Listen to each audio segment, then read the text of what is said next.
Assalamualaikum warahmatullahi wabarakatuh. Selamat datang di Nanti Malam, tempat di mana kisah gelap tak hanya didengar, tapi juga dirasakan saat malam mulai menelan cahaya dan keheningan berubah jadi bisikan.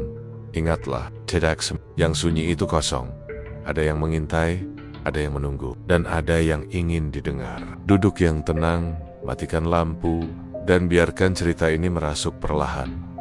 Karena di Nanti Malam, horor bukan sekadar cerita, tapi pengalaman. Pagi itu, udara Jakarta masih dingin sisa hujan semalam. Jalan-jalan di daerah Senen mulai dipenuhi suara klakson dan teriakan tukang ojek menawarkan jasa. Namun, di sebuah gang sempit yang hanya bisa dilalui motor, aroma gurih menyeruak dari sebuah warung sederhana. Itulah warung bubur ayam milik Bu Rastina, yang sudah lebih dari 15 tahun menjadi tujuan sarapan favorit warga sekitar.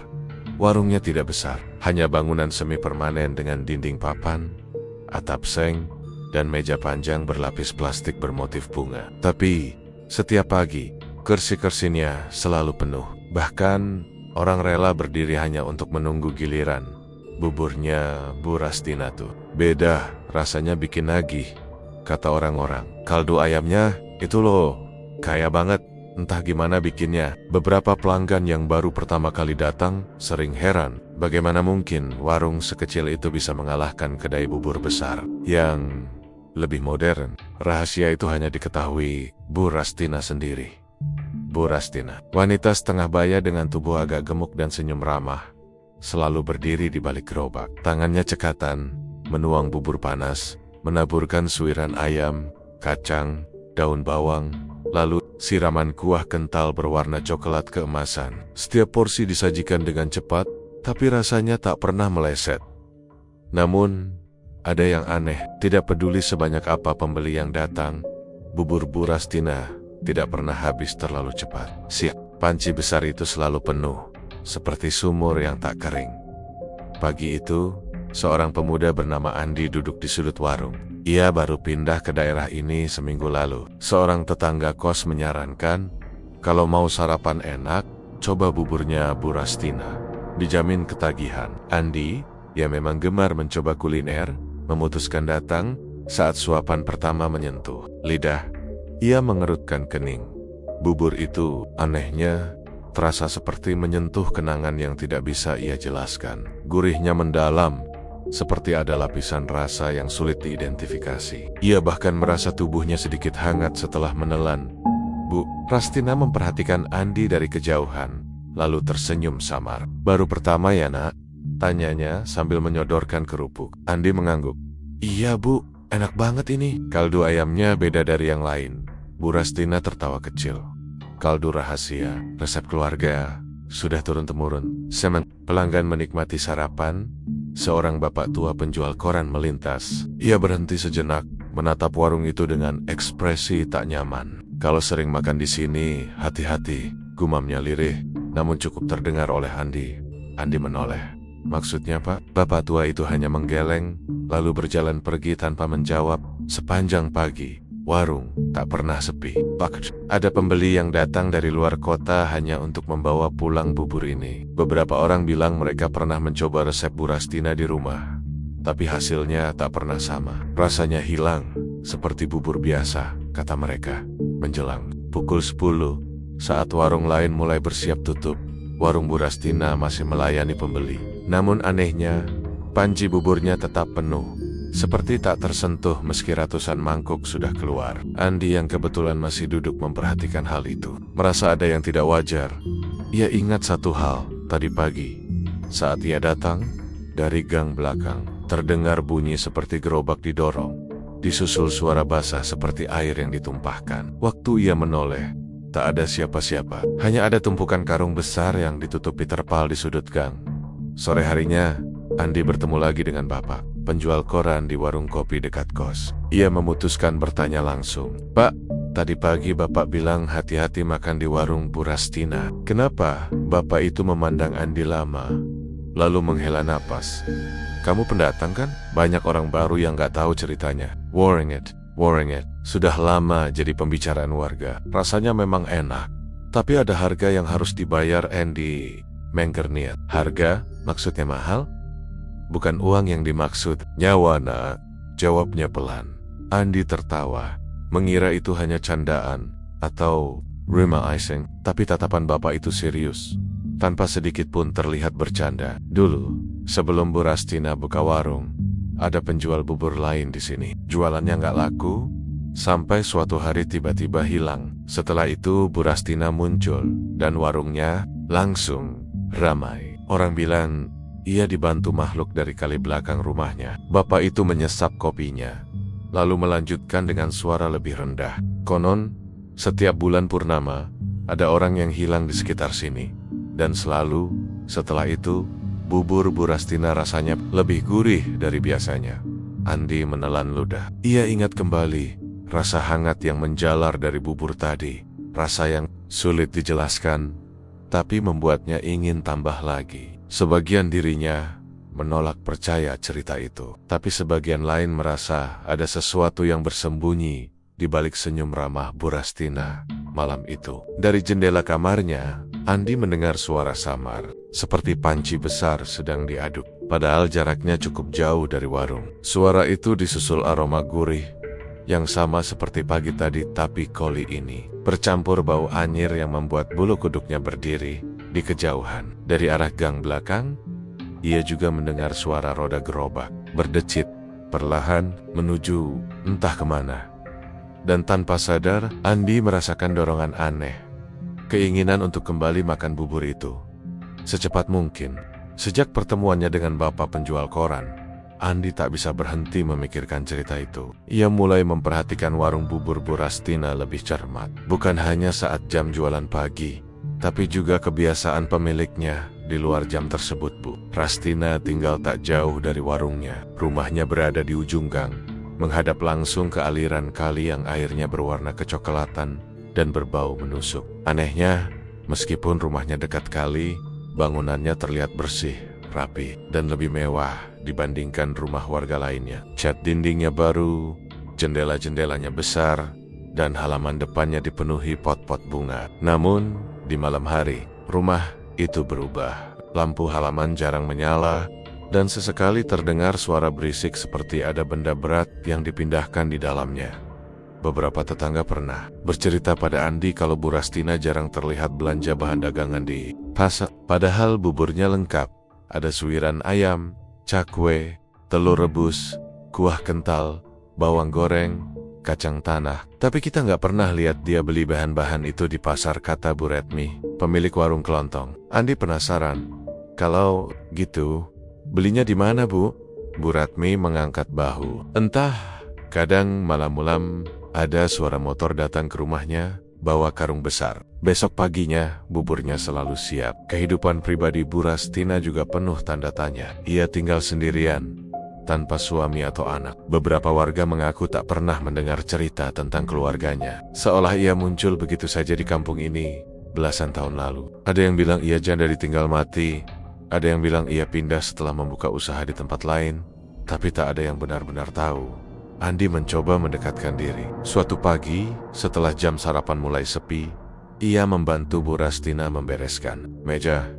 Bu, kalau boleh tahu, Bu tinggal sendiri? Tanyanya sambil merapikan kursi sendiri. Lebih tenang begitu, jawab Bu Rastina sambil mengelap mangkuk. Suaranya datar, tanpa raut sedih ataupun senang. Andi mencoba bercanda. Gak takut kesepian? Bu Rastina berhenti mengelap, menatap Andi beberapa detik, lalu tersenyum tipis. Kesepian itu gak ada kalau kita punya teman yang setia. Entah kenapa, senyuman itu membuat Andi merasa dingin di tengkuknya. Hari demi hari, Andi mulai memperhatikan satu kebiasaan aneh.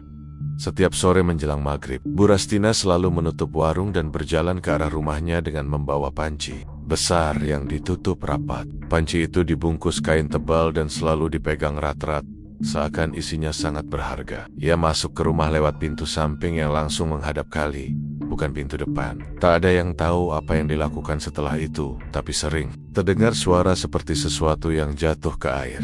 Rasa ingin tahu Andi semakin besar. Suatu malam, ia memutuskan untuk mengintai. Dari jauh, ia melihat rumah Bu Rastina gelap gulita.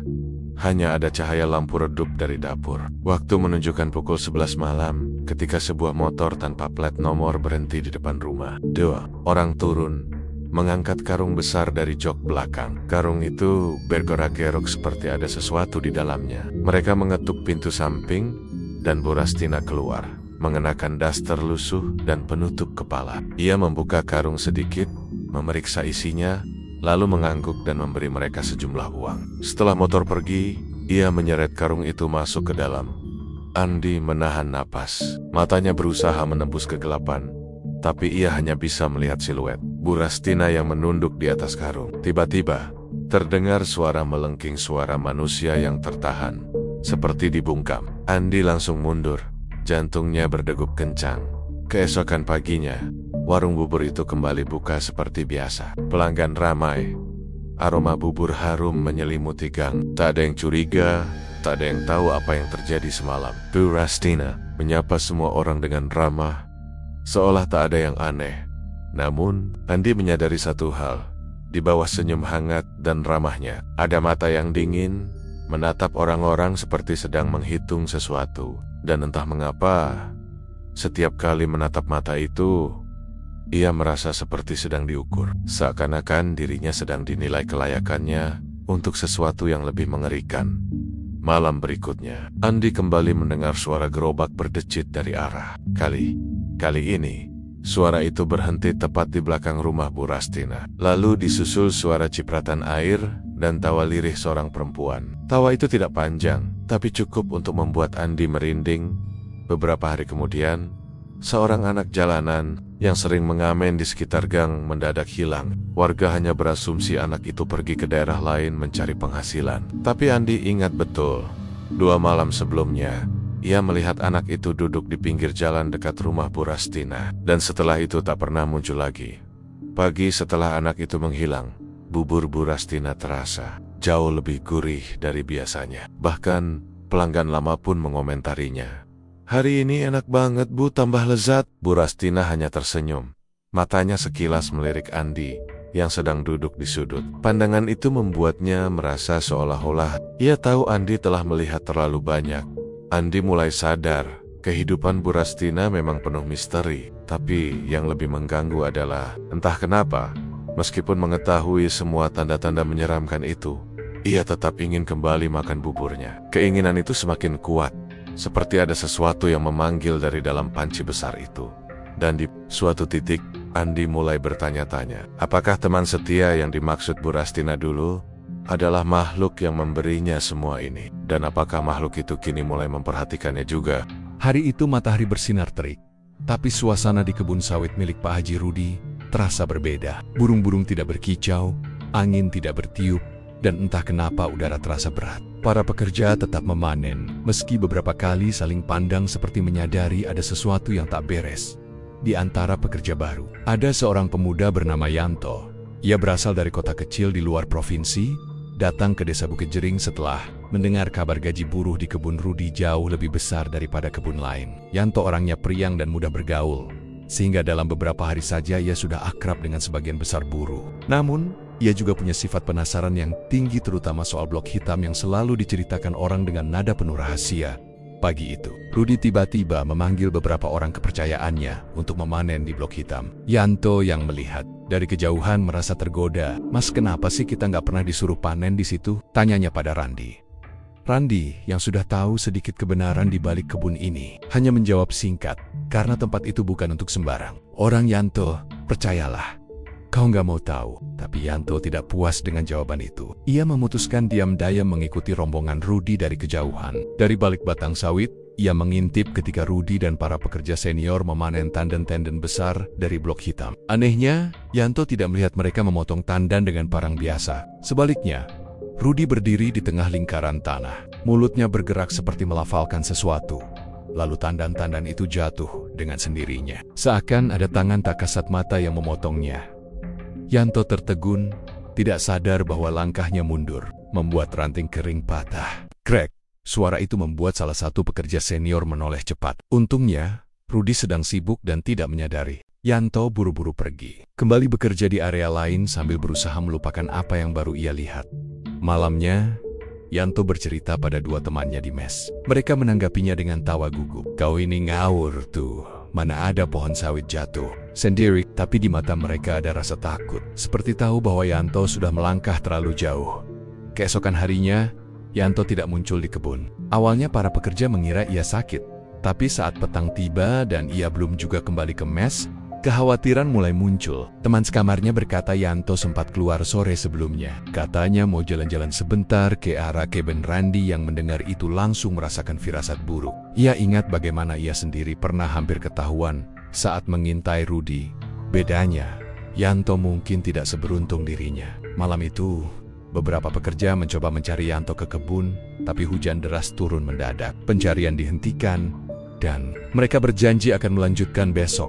Namun, pagi harinya yang mereka temukan hanyalah topi milik Yanto di dekat parit kecil di pinggir blok hitam. Tanah di sekitarnya berlumpur, tapi ada bercak merah yang sudah mulai menghitam tercampur air hujan. Tidak ada jejak kaki keluar dari area itu, seolah Yanto menghilang begitu saja. Berita hilangnya Yanto cepat menyebar ke desa. Keluarganya yang dihubungi datang ke Bukit Jering dengan wajah cemas, memohon agar pencarian dilakukan lebih serius. Polisi setempat pun turun tangan, memeriksa kebun dan memanggil Rudy untuk dimintai keterangan. Rudy dengan wajah penuh simpati berkata bahwa ia sama sekali tidak tahu apa yang terjadi. Saya bahkan tidak tahu dia kemarin kerja di mana. Kebun saya besar, Pak Polisi, ujarnya dengan nada tenang. Ia menawarkan bantuan uang untuk keluarga Yanto, mengatakan bahwa ia merasa bertanggung jawab sebagai pemilik kebun. Namun, di antara para pekerja, bisik-bisik mulai terdengar. Hilangnya Yanto dianggap mirip dengan kasus-kasus sebelumnya orang yang terakhir terlihat dekat blok hitam, lalu tak pernah kembali. Sebagian percaya Yanto menjadi tumbal pesugihan Rudy, entah karena melanggar aturan atau memang sudah waktunya. Nyawa baru dibayar. Randy semakin yakin bahwa semua ini bukan kebetulan. Ia mulai merasa bersalah karena tidak memperingatkan Yanto lebih keras. Malam itu, ia tak bisa tidur. Terus mendengar suara hujan di atap mes bercampur dengan bayangan Yanto yang tersenyum santai hanya beberapa hari lalu di kejauhan. Dari arah kebun, Randy merasa mendengar suara aneh, seperti dengungan rendah, diselingi tawa berat yang memanjang. Ia menutup telinga dengan bantal, berharap suara itu hanya khayalannya. Tapi jauh di dalam hati, ia tahu bahwa suara itu nyata. Dan ia tahu pula, Yanto tidak akan pernah ditemukan, setidaknya tidak dalam keadaan utuh. 6 hari menuju bulan purnama, suasana di gang tempat Andi tinggal mulai terasa berbeda. Orang-orang mulai berbicara dengan suara pelan, seolah ada hal yang tak boleh terdengar oleh telinga tertentu. Anak-anak jarang bermain di luar sore hari, dan beberapa pedagang keliling mendadak berhenti lewat di area sekitar rumah Bu Rastina. Andi merasakan ketegangan itu setiap kali ia keluar rumah. Ia bahkan melihat beberapa wajah yang dulu sering muncul di warung bubur kini tidak terlihat lagi. Awalnya ia mengira hanya kebetulan, tapi semakin hari daftar orang yang menghilang bertambah. Yang pertama adalah Jaka, pemuda tukang parkir di Yujan Gang. Ia dikenal ramah, suka menyapa semua orang, dan sering membantu Bu Rastina mengangkat galon air. 2 hari lalu, ia terakhir terlihat mengantar panci besar dari warung ke rumah Bu Rastina. Keesokan paginya, Jaka tidak ada di pos parkirnya. Warga mengira ia pulang kampung, tapi keluarganya bilang ia tidak pernah sampai di rumah. Lalu ada Bu Marni, penjual kue keliling yang biasanya lewat pagi-pagi. 3 hari lalu, ia sempat mampir ke warung bubur untuk menitipkan kue cucurnya. Malam harinya, tetangga mendengar teriakan dari arah jalan yang menuju kali, tapi tidak ada yang berani keluar. Besoknya, Bu Marni tidak terlihat lagi. Andi mencatat semua itu di kepalanya, menyadari pola yang mengerikan. Setiap korban terakhir kali terlihat dekat dengan warung atau rumah Bu Rastina. Sementara itu, warung bubur justru semakin ramai. Rasa buburnya terasa lebih gurih dari biasanya, membuat pelanggan memuji-muji Bu Rastina. Beberapa bahkan datang 2 kali sehari, pagi dan sahur, hanya untuk merasakan lagi sensasi hangat dan lezat yang tidak bisa dijelaskan. Andi melihatnya sendiri, mata para pelanggan berbinar, seperti orang yang sedang kecanduan. Ia mencoba memperingatkan beberapa orang, termasuk tetangga kosnya. Gue nggak yakin itu bubur biasa, kata Andi serius. Tetangga itu hanya tertawa. Lu kebanyakan nonton film horor. Lagian, kalaupun ada rahasia di balik bubur itu, yang penting kan rasanya enak. Jawaban itu membuat Andi sadar. Sebagian orang sudah terlalu jauh terikat dengan bubur itu, dan peringatan, apapun hanya, akan dianggap omong kosong. 4 hari sebelum purnama, Andi melihat pemandangan yang membuat perutnya mual. Malam itu, ia kembali mengintai dari belakang rumah Bu Rastina. Dari balik semak, ia melihat 2 pria yang membawa karung besar masuk lewat pintu samping. Karung itu bergerak liar, seperti ada seseorang di dalamnya yang berusaha melepaskan diri. Pintu ditutup, dan dari celah papan, Andi bisa melihat kilatan mata korban di balik kain karung mata penuh teror, yang hanya terlihat sebentar sebelum menghilang ke dalam kegelapan dapur. Tidak ada teriakan, hanya suara bantingan keras, lalu hening. Andi mundur, tapi langkahnya terasa berat. Ada bagian dari dirinya yang ingin memutar balik, mengetuk pintu, dan berkata pada Bu Rastina, "Kalau perlu korban, ambil saya." Ia menggigit bibirnya sendiri sampai nyaris berdarah. Mencoba melawan dorongan itu, 3 hari sebelum purnama, kabar hilangnya korban berikutnya menyebar. Seorang anak laki-laki berusia 10 tahun yang sering mengamen di lampu merah. Orang-orang bilang mungkin ia kabur keluar kota. Tapi Andi tahu lebih dari itu. Pagi setelah anak itu hilang, bubur Bu Rastina memiliki aroma yang berbeda, lebih harum, lebih manis, dan anehnya membuat lidah terasa panas setelah menelannya. Semakin dekat ke hari purnama, Andi merasa pikirannya diganggu oleh bisikan-bisikan samar. Di malam hari, dari era kali, ia mendengar suara lirih memanggil namanya. Kadang suara itu seperti suara perempuan, kadang seperti anak kecil, kadang seperti makhluk beratap napas dalam. Semua suara itu menyuruhnya datang ke warung di pagi hari, makan bubur, dan mengisi kekosongan dalam dirinya. Andi mulai takut pada pikirannya sendiri. Ia mencoba mengunci diri di kamar, menghindari keluar rumah. Tapi setiap pagi, aroma bubur itu menyelinap lewat celah jendela kos, menusuk hidungnya, membuatnya gelisah dan tak bisa duduk diam. 2 hari sebelum purnama, ia melihat sesuatu yang membuatnya hampir muntah. Pagi itu, saat melintas di depan warung, ia melihat panci bubur besar yang terbuka. Dari jarak tertentu, ia melihat sekilas potongan kecil yang tidak mirip ayam, warnanya pucat, dengan bentuk menyerupai ruas jari manusia. Tapi, sebelum ia sempat memastikan, Bu Rastina sudah menutup panci itu sambil tersenyum ramah. "Halo Nak Andi, lama nggak sarapan di sini," katanya. Andi hanya mengangguk dan berjalan cepat, menahan napas agar aroma itu tidak semakin menguasai pikirannya. Malam menjelang purnama, Andi tidak bisa tidur. Dari era kali, suara gerobak berdecit terdengar lagi, kali ini lebih keras dan lebih sering. Bahkan di sela suara gerobak, terdengar suara sesuatu yang diseret di atas tanah. Ketika ia mengintip dari jendela, ia melihat Bu Rastina mendorong gerobak besar yang ditutupi kain tebal menuju rumahnya. Gerobak itu meninggalkan jejak merah di tanah yang mengarah langsung ke pintu samping rumahnya. Di dalam hatinya, Andi tahu satu hal. Besok malam akan ada korban terakhir sebelum purnama, dan jika ia tidak melakukan apapun, korban itu akan lenyap seperti yang lain. Namun, untuk menghentikan semua ini, ia harus berhadapan langsung dengan Bu Rastina dan makhluk yang menjadi tuannya dan yang lebih ia takuti. Mungkin makhluk itu sudah memilihnya sebagai korban berikutnya. Pagi itu, 1 hari sebelum purnama, warung bubur Bu Rastina penuh sesak. Aroma kuah kental bercampur dengan wangi bawang goreng memenuhi udara. Orang-orang duduk berdesakan di kursi panjang, sebagian bahkan rela berdiri sambil menunggu giliran Andi. Datang bukan untuk makan, tapi untuk mengawasi. Ia berdiri di seberang warung, pura-pura membaca pesan di ponselnya. Namun matanya tak lepas dari setiap gerakan Bu Rastina. Perempuan itu terlihat seperti biasa, cekatan, ramah, sesekali tertawa kecil saat bercakap dengan pelanggan. Namun ada satu hal yang membuat Andi waspada. Panci buburnya hari ini tampak lebih besar dari biasanya, dan kuahnya memiliki warna lebih pekat, hampir kemerahan jika dilihat dari sudut tertentu. Di tengah riuh pembeli, seorang pria paruh baya bernama Pak Wardi duduk di meja dekat pintu. Ia dikenal di kampung sebagai sosok cerewet, namun baik hati. Hari itu, ia memesan 2 mangkuk sekaligus. Dengan alasan sekalian sarapan sama makan siang. Awalnya, ia makan seperti biasa mangkuk pertama habis dengan cepat. Lalu ia langsung menyendok bubur dari mangkuk kedua. Tapi, di suapan ketiga, Ayaiba matanya melebar, Sendoknya jatuh beradu dengan mangkuk, dan tubuhnya mendadak kaku. Pelanggan di sekitarnya kaget. "Pak Wardi?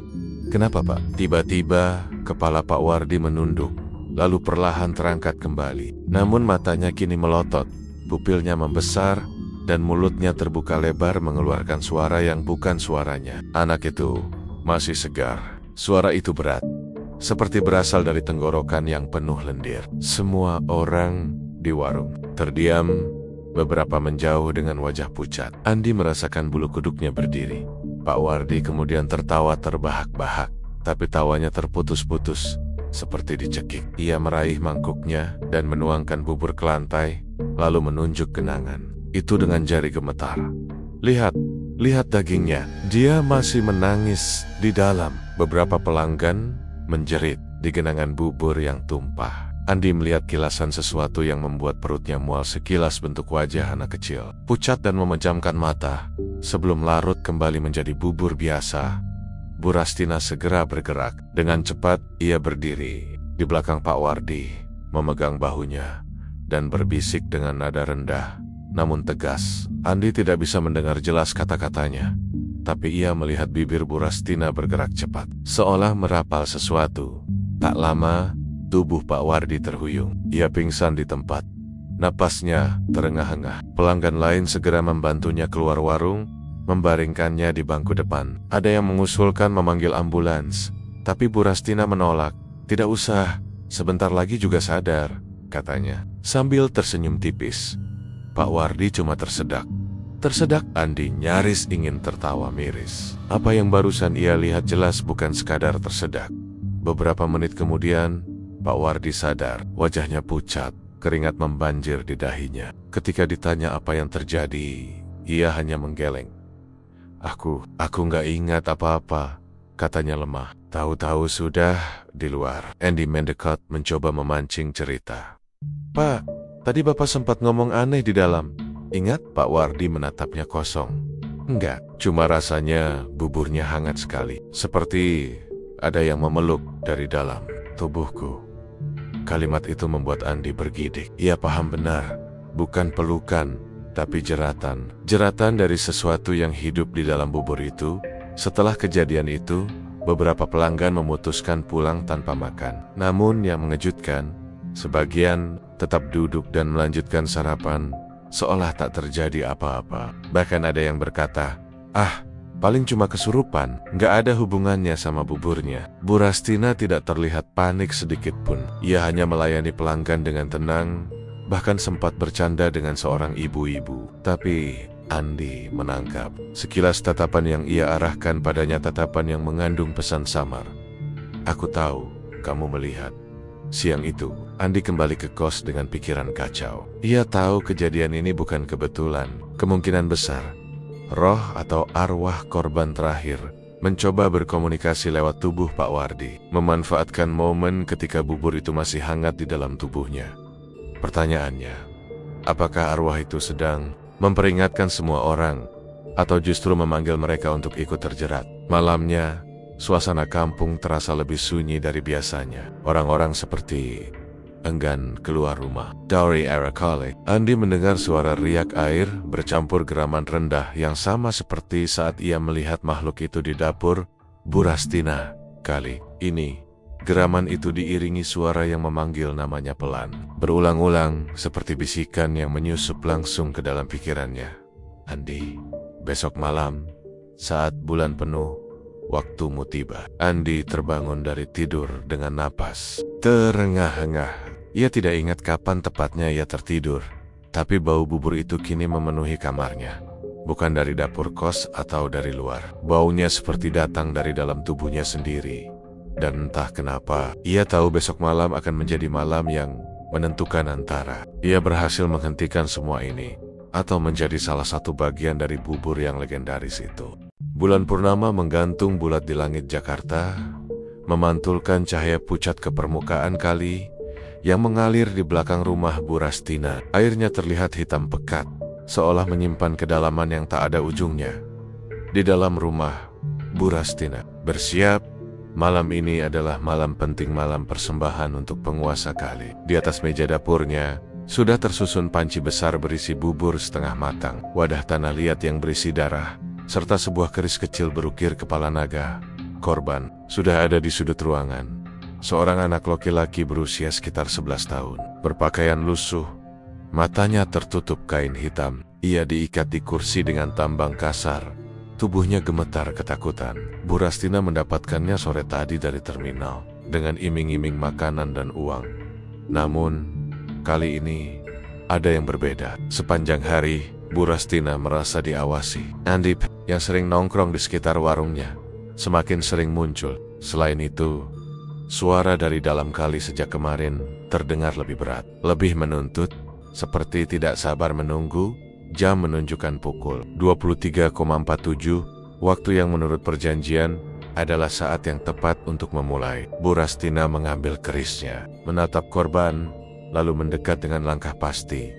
Namun sebelum ia sempat memulai, anak itu tiba-tiba memberontak dengan kekuatan tak terduga. Kakinya menendang meja, membuat wadah tanah liat berisi darah terjatuh dan pecah di lantai. Darah itu mengalir cepat, bercampur dengan sisa bubur yang tercecer.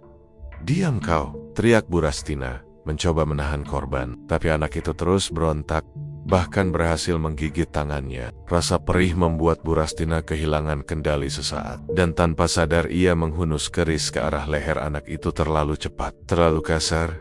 Darah memancar, tapi matanya langsung membelalak. Dalam aturan pesugihan, darah korban harus diambil perlahan, sambil dibacakan mantra tertentu agar roh tetap utuh. Kali ini, kematian yang mendadak membuat ritual itu cacat.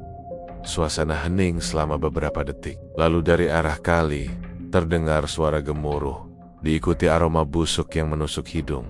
Rumah seketika terasa bergetar. Dari luar, suara anjing-anjing kampung melolong bersahutan, diiringi suara air yang menggelegak seperti mendidih. Bu Rastina mencoba melanjutkan ritual mengambil darah yang tersisa, mencampurnya ke bubur, dan membaca mantra. Tapi setiap kata terasa berat, lidahnya seperti kaku. Ia bahkan sempat memuntahkan cairan hitam pekat yang membuat kerongkongannya panas terbakar dari belakang rumah. Suara itu semakin jelas. Bukan lagi bisikan atau geraman. Kini terdengar seperti teriakan marah yang bercampur dengan suara ratusan orang menjerit. "Perjanjianmu terhianati, darahnya tidak murni." Lampu di rumah berkedip. Bayangan di dinding mulai bergerak sendiri, membentuk wajah-wajah korban. Sebelumnya anak-anak, orang tua, bahkan wanita muda semuanya menatap Bu Rastina dengan mata kosong namun penuh kebencian. Bu Rastina mundur, memeluk panci bubur seperti memegang bayi. "Tunggu, ini hanya kesalahan kecil. Aku akan memperbaikinya." Suaranya bergetar. Tiba-tiba, dari lantai yang retak, cairan hitam pekat mulai merembes lalu memenkar, seperti air mancur, memenuhi ruangan. Cairan itu berbau amis bercampur belatung yang merayap cepat ke arah panci bubur. Panci itu terjatuh, bubur tumpah di lantai, bercampur dengan darah dan cairan hitam. Dari campuran itu, tangan-tangan pucat mulai muncul, meraih pergelangan kaki. Buras, tangan-tangan itu dingin, licin, namun mencengkeram dengan kekuatan luar biasa. Ia berteriak, mencoba melepaskan diri. Tapi setiap kali ia meronta, cengkeraman itu semakin kuat. Dari luar jendela, air kali naik dengan cepat, menabrak dinding rumah, membawa serta bayangan besar berwujud setengah manusia, setengah ikan. Dengan mata merah menyala dan mulut dipenuhi gigi tajam, makhluk itu memasuki rumah tanpa menyentuh pintu atau dinding, seolah tubuhnya bisa menembus benda padat. Bau amisnya menusuk, dan setiap tatapannya membuat tubuh terasa kaku. "Kau memberi kami daging busuk. Kau mengotori perjanjian." Suaranya bergema di seluruh ruangan. Bu Rastina bersujud, memohon ampun. "Beri aku kesempatan. Aku akan mencari korban lain malam ini juga." Makhluk itu mendekat, menyentuh kening Bu Rastina dengan jari-jari yang panjang dan berselaput. "Terlambat. Kau sudah memberi kami aib, dan aib harus dibayar dengan jiwa-jiwa yang membuat perjanjian." Seketika, tubuh Bu Rastina terasa seperti ditarik dari dalam. Ia melihat bayangan dirinya transparan, pucat, ketakutan ditarik kelewa oleh makhluk itu sementara tubuh fisiknya terjatuh lemas di lantai. Roh Bu Rastina berteriak, tapi suaranya tak terdengar oleh siapapun. Makhluk itu menyeretnya keluar rumah, menuju kali yang kini mengamuk seperti laut di tengah badai. Di tepi kali, roh itu dipaksa menatap ke dalam air. Di dasar yang gelap, terlihat ratusan wajah korban sebelumnya. Semuanya menggapai-gapai, menunggu. Dengan mulut terbuka lebar, makhluk itu melemparkannya ke dalam, dan wajah-wajah itu langsung menutupinya. Menariknya jauh ke bawah, air kali kembali tenang. Rumah Bu Rastina sunyi, hanya menyisakan panci kosong yang penyok dan bau amis yang tak hilang. Meski malam sudah berganti pagi, namun dari dalam dapur, sesekali terdengar suara sendok mengaduk bubur, padahal tidak ada lagi yang tinggal di sana. Keesokan paginya, warung bubur ayam Bu Rastina tetap buka seperti biasa. Anehnya, tak seorang pun melihat Bu Rastina di sana. Meja-meja telah tertata rapi, panci bubur besar sudah mengepul di atas kompor, dan aroma gurih menyebar ke jalanan. Para pelanggan yang biasa datang peji-peji mulai berdatangan. Mereka mengira Bu Rastina sedang sibuk di dapur, atau mungkin sakit ringan, jadi digantikan oleh pembantunya. Seorang pria tua berkaos lusuh berdiri di balik meja, tersenyum lebar, menyendok bubur dengan gerakan lambat. Tak ada yang tahu siapa dia, tapi karena bubur tetap terasa lezat, tak ada yang curiga.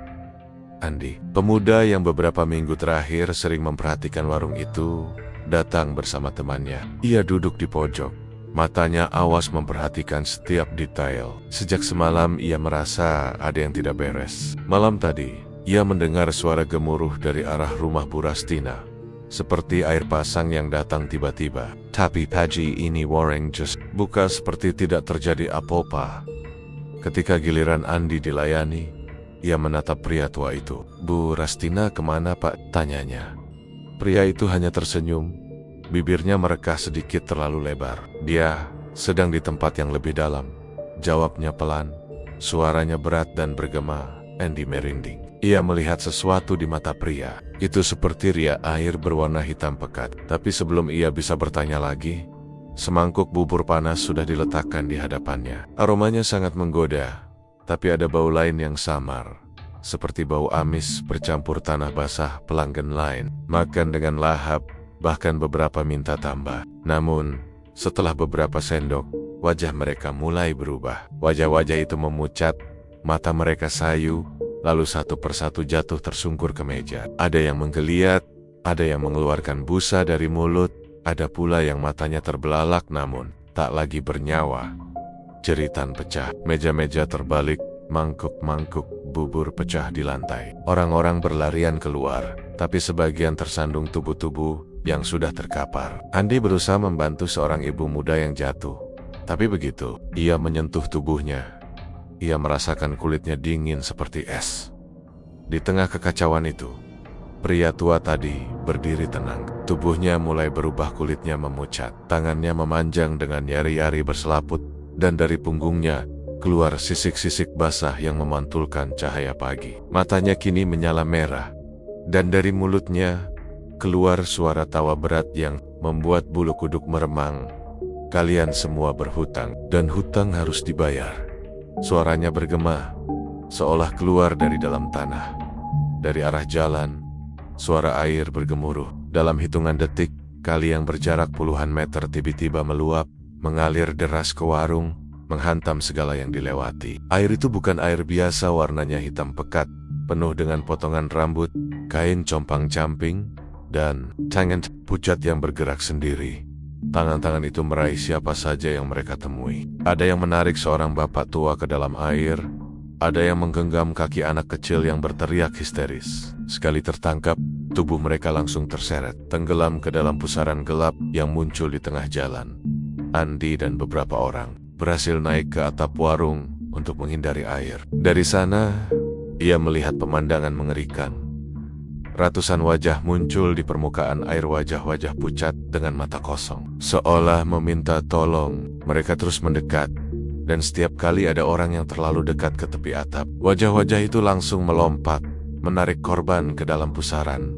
Pria tua yang kini sudah sepenuhnya berubah menjadi makhluk setengah manusia setengah ikan berdiri di tengga air, memanggul sebuah panci bubur besar. Dari panci itu, cairan hitam meluap dan bercampur dengan air banjir, menyebarkan aroma busuk ke seluruh penjuru.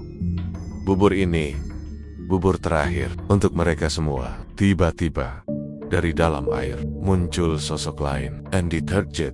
Itu Bu Rastina, tapi tubuhnya pucat, matanya kosong, rambutnya panjang tergerai penuh lumpur. Ia melayang di permukaan air seperti tidak berbobot, lalu membuka mulutnya lebar-lebar, mengeluarkan suara jeritan yang bukan manusia. Jeritan itu membuat kaca-kaca, jendela pecah, telinga beberapa orang berdarah, dan burung-burung di langit jatuh mati. Setelah itu, ia menatap Andy langsung. Senyumnya mirip seperti saat ia masih melayani bubur di warung, tapi lebih dingin dan lapar.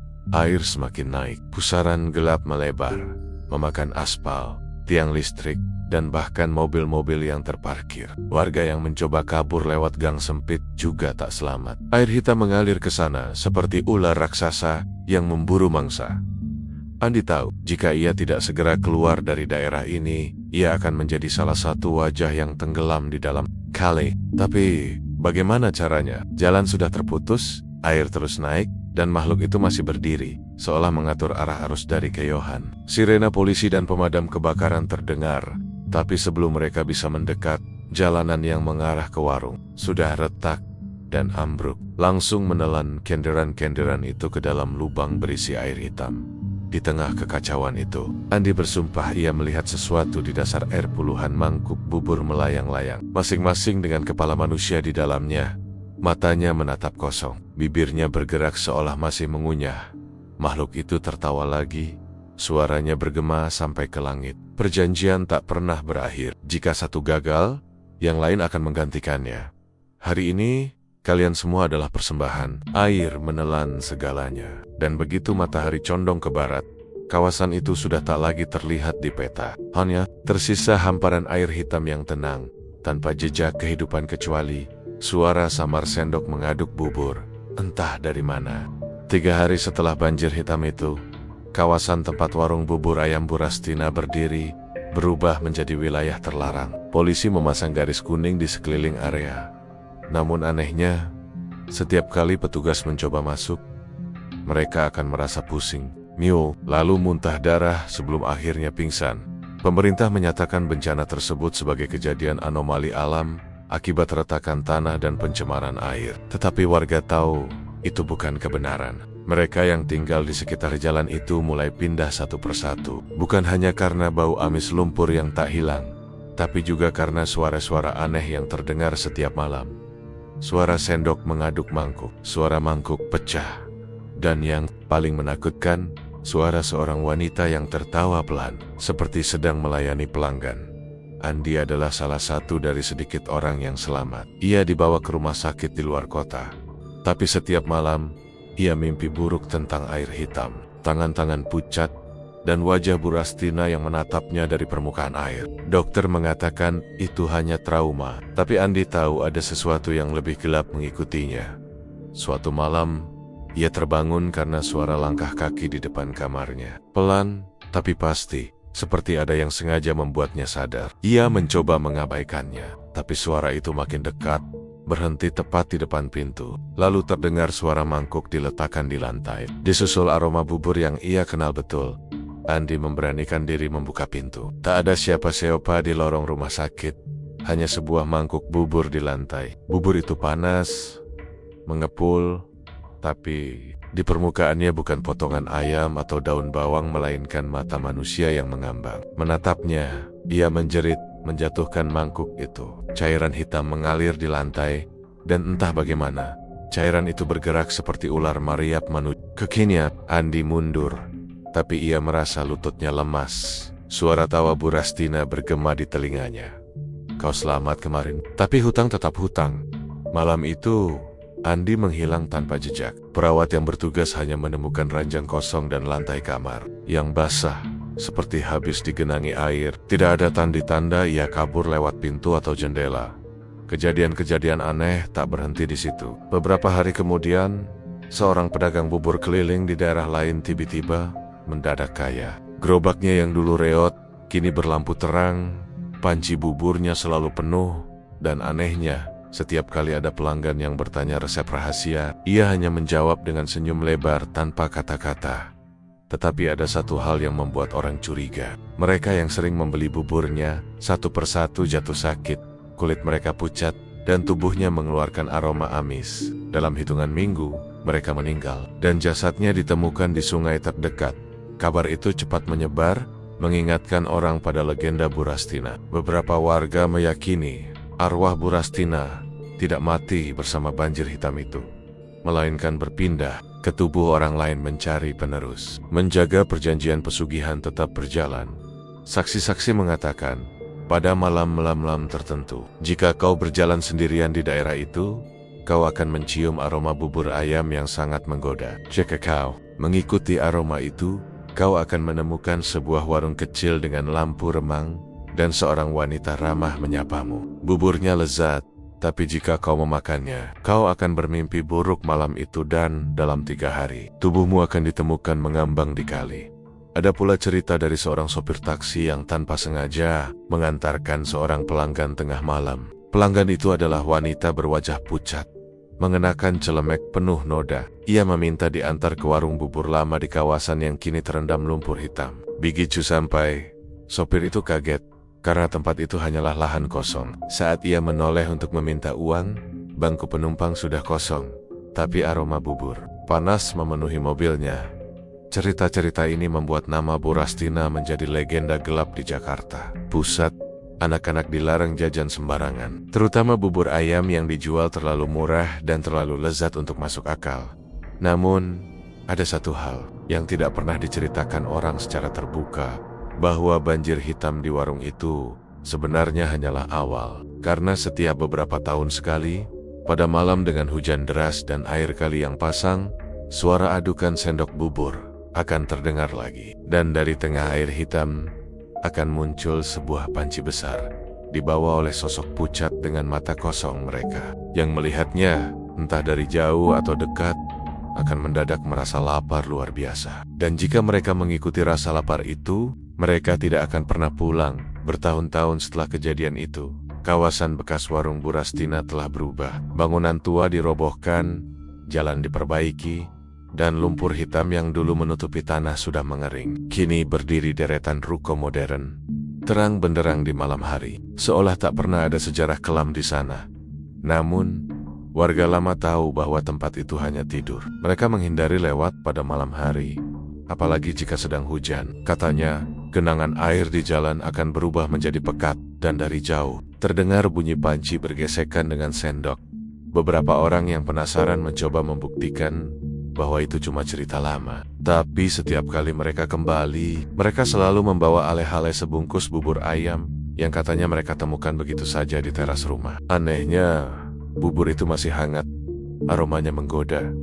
Orang bijak akan langsung membuangnya tanpa menyentuh, tapi mereka yang tak tahan godaan akan memakannya. Dan tak ada satupun dari mereka yang bertahan lebih dari 3 hari. Nama Burastina kini menjadi legenda yang diceritakan sambil berbisik. Ia bukan sekadar pedagang bubur, melainkan penjaga perjanjian kelam yang tak pernah putus. Tonjea Hitam, kematian dan teror hanyalah bagian dari siklus yang akan terus berulang. Karena di dunia ini, kesuksesan yang datang terlalu cepat dan terlalu besar selalu punya harga. Dan bagi mereka yang terlalu lapar, bubur Burastina akan selalu siap disajikan, panas, wangi, dan mematikan.